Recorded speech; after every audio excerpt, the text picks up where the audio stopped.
I never believed those stories about older women and younger men until it happened to me. I'm Claire, 53 years old, and what I'm about to tell you will shake everything you think you know about forbidden desire. My husband Richard works in consulting, always traveling. After 22 years of marriage, I'd grown used to eating alone, sleeping in an empty bed, talking to the TV instead of my spouse. I thought I'd accepted this hollow marriage until Daniel Morrison walked through my door. Daniel was 26, fresh out of business school, with sandy brown hair and piercing green eyes. His father had worked with Richard years ago. When Daniel got a job in our city, Richard offered our guest room.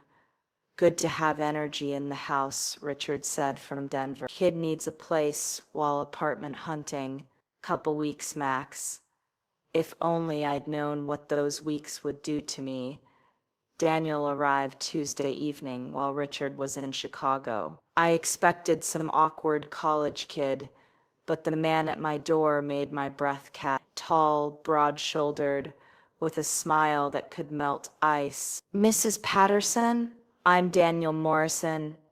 Thanks for letting me stay. Claire, I corrected, stepping aside. Just call me Claire. When he brushed past me with his bag, I caught his scent, clean, masculine, making my stomach flutter. He smelled like youth, possibility, everything my sterile life was missing. This place is incredible, he said, looking around. I promise I won't be trouble. No trouble, I lied, sensing Daniel would be dangerous trouble. I showed him the guest room, aware of how my silk blouse moved as he followed, how his eyes took in every detail. At 53, I still had the figure that caught Richard's attention decades ago, but Richard barely noticed anymore. Daniel definitely noticed.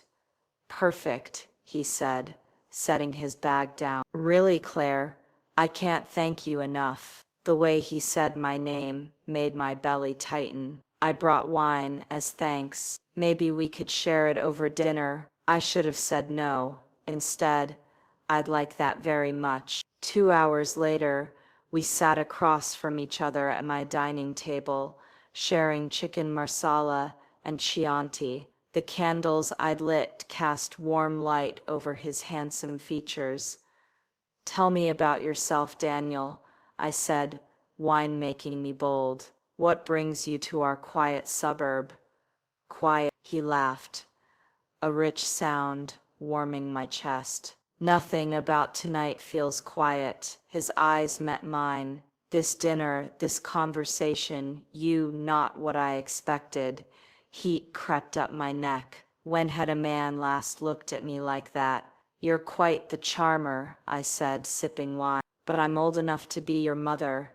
Are you? His eyes sparkled with mischief. Because sitting here, all I think is how much more fascinating you are than any woman my age. My hand trembled, reaching for my glass. Dangerous territory. Sorry, he said quickly, but his gaze never wavered. Don't mean to make you uncomfortable. Just, you're so elegant, sophisticated. Richard's incredibly lucky. If only he knew how unlucky Richard was. After dinner, we moved to the living room with wine. Daniel took one end of the sofa, me the other, but somehow during conversation, the space between us seemed to shrink. You should go back to design, he said about my abandoned dreams. This house is beautiful. You have incredible taste. Too late for dreams like that, I said softly. Says who? He moved closer.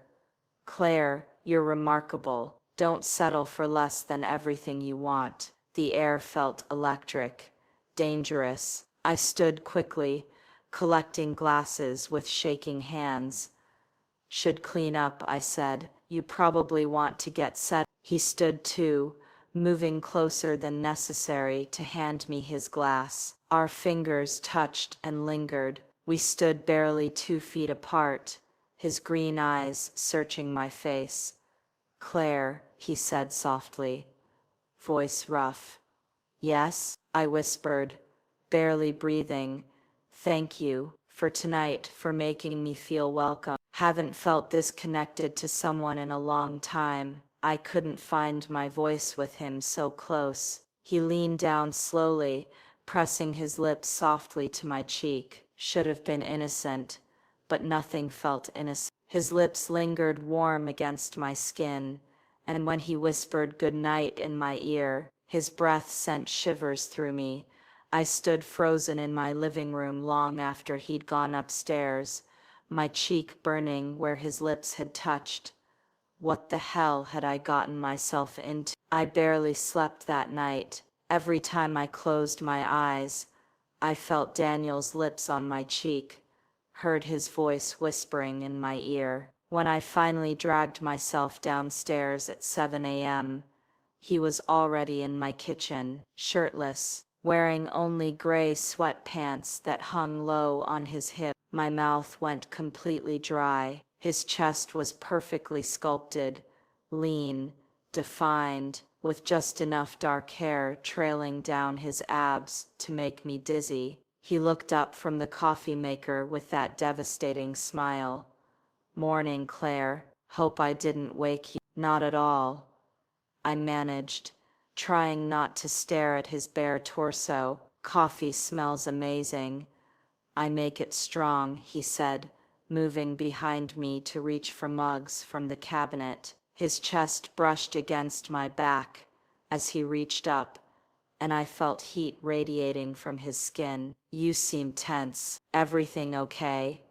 I turned around. Mistake. Now we were face to face, barely inches apart, his green eyes searching mine with that same intensity from last night. I'm fine, I whispered, but my voice came out shaky and breathless. He studied my face, then slowly reached up to tuck a strand of hair behind my ear. His fingertips grazed my cheek, and I couldn't stop the soft gasp that escaped my lips. Claire, he said, his voice dropping to that husky whisper that made my knees weak. The coffee maker beeped, breaking the spell. I jerked away, turning back to the counter with trembling hands. How do you like your coffee?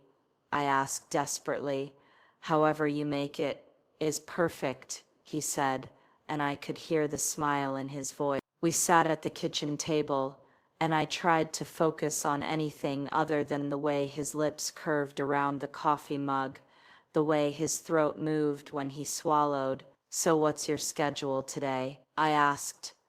Apartment viewings this afternoon, he said, but honestly, I'm in no hurry to leave. This place feels like home already. His eyes met mine across the table with an intensity that made my pulse skip. That afternoon, while Daniel was out looking at apartments, I found myself doing something I hadn't done in years, getting ready for a man to come home. I showered, shaved my legs, chose a fitted black dress that hugged my curves perfectly. When Daniel walked through the door at 6, his eyes swept over me hungrily, lingering on how the dress accentuated my figure. Wow, he said, voice slightly hoarse, you look absolutely incredible. Thank you, I said, heat rising to my cheeks. How did apartment hunting go? Terrible, he said, with a grin that didn't look disappointed at all. Everything was overpriced or depressing. Guess you're stuck with me longer. We made dinner together, and every interaction became an excuse for contact. He'd reach around me for ingredients, his body pressing against mine. I'd brush past him to the stove,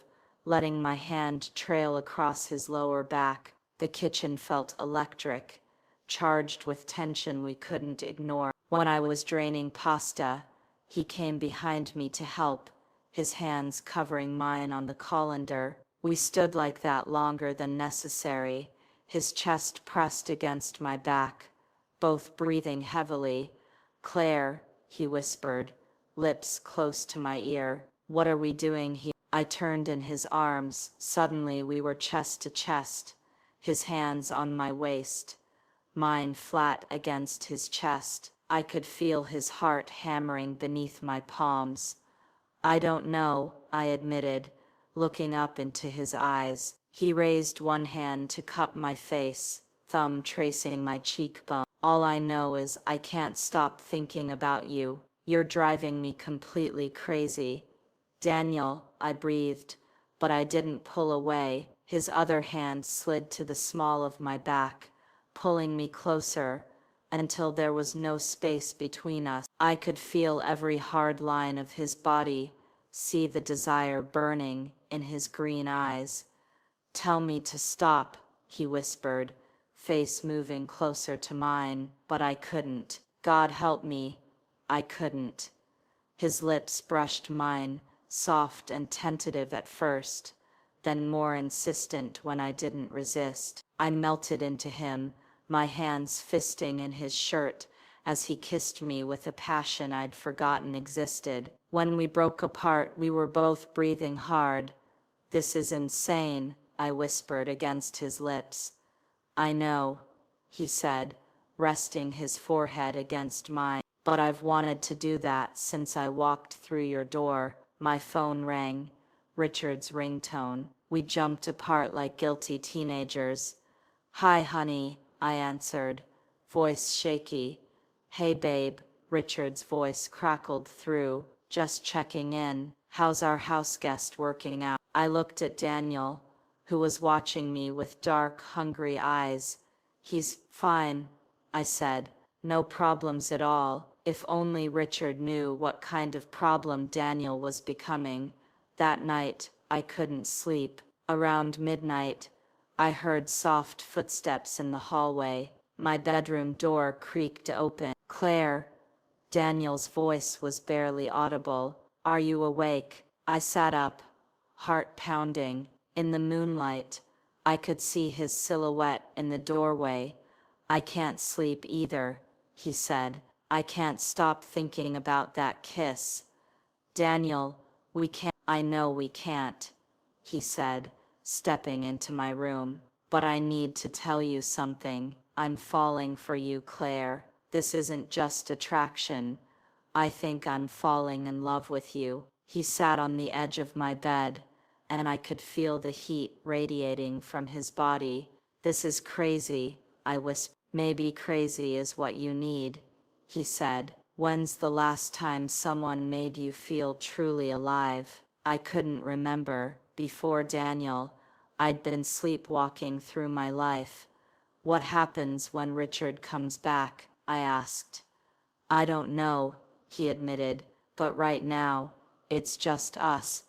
And I want you more than I've ever wanted anything. His hand found mine in the darkness.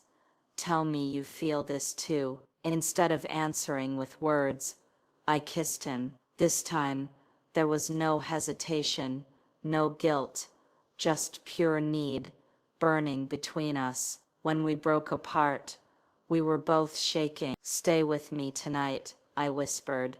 He didn't need to be asked twice. What would you do in Claire's position? Would you risk everything for a chance at real passion? Let me know in the comments, and subscribe for more forbidden love stories that will make you question everything you thought you knew about desire.